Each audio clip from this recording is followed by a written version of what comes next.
ये प्रोडक्ट से आंदोलन क्यों किया जा रहा है? ये आंदोलन क्यों किया है रास्ता रोको? ये रास्ता रोक आंदोलन इस वास्ते किया जा रहा है कि बनी अकील मस्जिद के पास से लेके इसका हॉस्पिटल, इसका हॉस्पिटल के पास से माँ के मिल्लत मदरसे तक के ये रोड बहुत ज़्यादा खराब है। कीचड़ की वजह से, गटर के पानी की वजह से मस्जिद के तालबा, मदरसे के तालबा और स्कूल, फार्मेसी कॉलेज, तैयबात मदरसा, लड़कियों का कुलातू तहरात, न जाने कितने बच्चियों और बच्चों का मुस्तकबिल खराब हो रहा है, इनका कपड़ा खराब हो रहा है, गंदगी के अंदर ये लोग मदरसा पढ़ रहे हैं। इनका जिम्मेदार है कौन? दूसरी बात ये है 3 से 4 दफे इसका मेमोरेंडम दिया गया है, अभी तक कोई कार्रवाई भई नहीं है।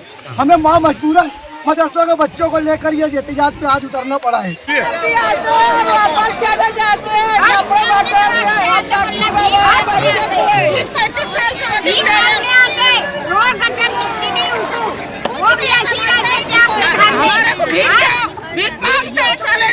बिस्मिल्लाहिर्रहमानिर्रहीम।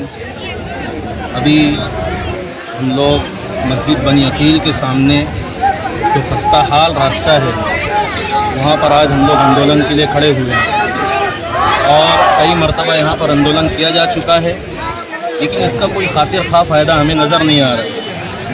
मैं आपको सबसे पहले ये बता दूँ कि मालेगांव शहर की अहम शाहराहों में से ये सड़क है, शाहरा है। इस रास्ते पर तकरीबन 8 मदरसे और स्कूलें हैं। मदरसा दारुस्सादा है, जाफ़र नगर में गुलशन स्कूल है, ये हमारे सामने 2 मदरसे बनी अकील और मदरसा कुल्लियतुत ताहिरात। इसी तरीके से कुल्लियतुत तय्यबात आगे है, मदरसा माद मिल्लत जो महाराष्ट्र की पहली तालीमी और तरबियती क़यामगाह है। इसी तरीके से आगे फार्मेसी स्कूल है, फार्मेसी कॉलेज। ये तमाम लोगों का यही एक रास्ता है जहाँ से इनका गुज़र होता है। मैंने बारहा देखा है कि इन रास्तों पर मदरसा दारुस्सादा जाने वाली लड़कियाँ और वहाँ से आने वाली लड़कियाँ जब ज़्यादा बारिश हो जाती है तो उनके आधे आधे बुरके गटर के पानी से लबालब हो जाते हैं।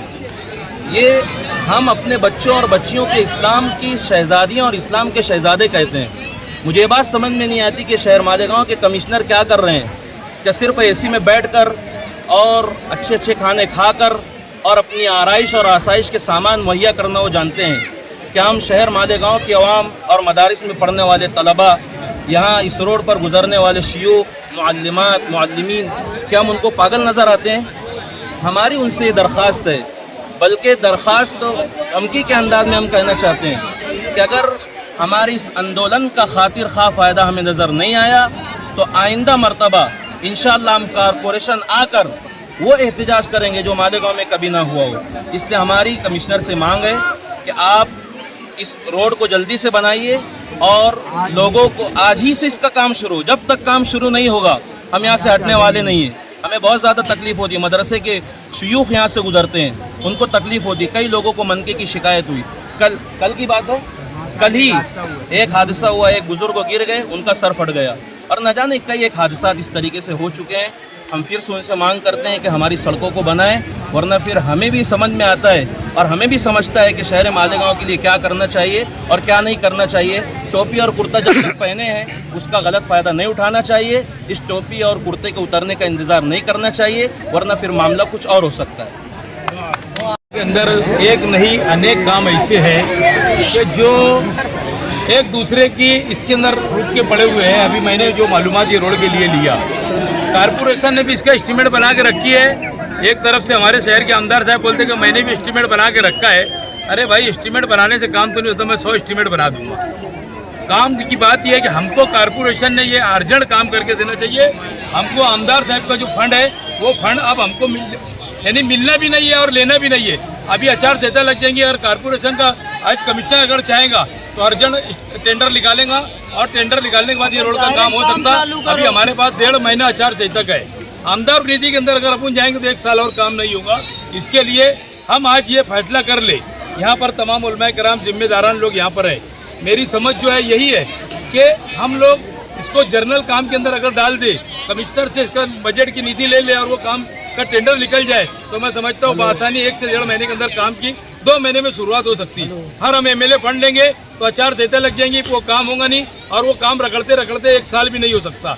तो हम लोग जिम्मेदारान को मैं ये बताना चाहता हूँ कि मैं यहाँ पर जो भी अभी ऑफिसर आ रहा है उससे अपनों को बात करना नहीं है। अपनों को आयुक्त से टाइम लेने का, आयुक्त अभी एडिशनल कलेक्टर पास चले गया है, अपन एडिशनल कलेक्टर यहाँ वहाँ पे चलो आयुक्तों के पास और हम लोग बैठ के बातचीत करेंगे कि हम लोगों को जर्नल में काम करके दो, हमको आमदार निधि में काम करना नहीं है। यही बात करेंगे तो हमारा ये मैं समझता हूँ कि 1 से 1.5 महीने के अंदर काम की शुरुआत हो जाएगी। और हम आमदार निधि के अंदर करने जाएंगे तो उसका प्रोसेस बहुत लंबा रहता, और प्रोसेस लंबा रहता आचार संहिता लग जाएंगी, आने वाले साल तक के भी काम नहीं होगा। तो मैं आप लोगों को चैनल से बताना चाहता हूँ कि शहर के अंदर ये लड़ाई चल रही है कि मैं करूँगा, कर रहा कोई नहीं, मैं बता रहे थे कि मैं करूँगा, पूरा शहर खंडर हो चुका।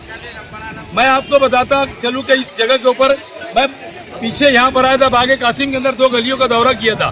मेरे कल 11 काम की मंजूरी है, आज हो सकता उसका टेंडर निकले, उसके अंदर 2 रोड का काम मैंने यहाँ पे पीछे डाला था। अल्लाह का करम है कि उस वक्त तो मुझको चैनल वाले पूछे थे कि यहाँ पर बहुत लोग आके गए और तो अभी तक किसी ने काम नहीं किया। मतलब मैं काम को चैलेंज समझ के करता, और अल्लाह का करम है कि बागे कासिम के 2 रोड की मंजूरी आई 11 काम के अंदर। मैं बहुत खुशनसीब का उनका काम करके दे रहा। लोग आते वादों की खैरात बांटते, बहरहाल अपनों को काम करना है। और यहाँ से कमिश्नर साहब से बात करके टाइम लेके कमिश्नर साहब से बात करेंगे। ये यहाँ कोई मतलब निकलेगा नहीं, ये आके बोलेंगे हम ऐसा कर रहे वैसा कर रहे। बात ठोस होंगी तो कमिश्नर साहब के टेबल पे होंगी, और एक ही डे में अगर काम करना है तो कमिश्नर साहब के बैठ के साथ में बैठ के काम